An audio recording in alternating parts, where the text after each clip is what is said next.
Brett and Amanda, the family has been searching in these woods behind me by Evergreen Walk. When I saw them come out of the woods, they seemed very hopeless, saying they didn't find anything, but it's the least they can do right now.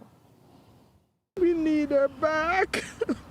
A mother devastated about the disappearance of her daughter, 30-year-old Jessica Edwards. The family posting flyers around the Cinnamon Springs condominium where Edwards lived with her husband and 7-month-old baby. On Friday, friends, family, and strangers teamed up at Riverside Park in Hartford to search for any clues they can find.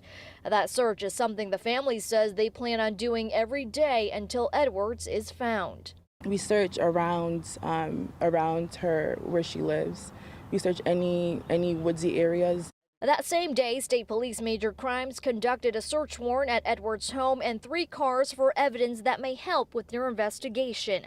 Canines were also seen canvassing outside of her home.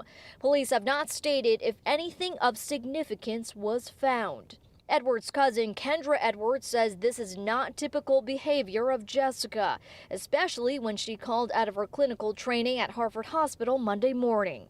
This is not like her to leave without a trace, to leave without her baby. Edwards was reported missing last Monday, which is when the husband told police he saw her last, though other family members say the last they saw her was on Mother's Day. The family telling Fox 61 they have tried multiple times to get a hold of Edwards' husband, but have not had any luck.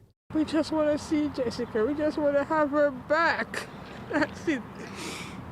Somebody know where she is, please, please. Let her out on the sidewalk. We don't care. And the family believes someone out there knows something, and they're urging them to immediately come forward as it's the only way they can get closure right now. Live in South Windsor, Carmen Chow, Fox 61 News.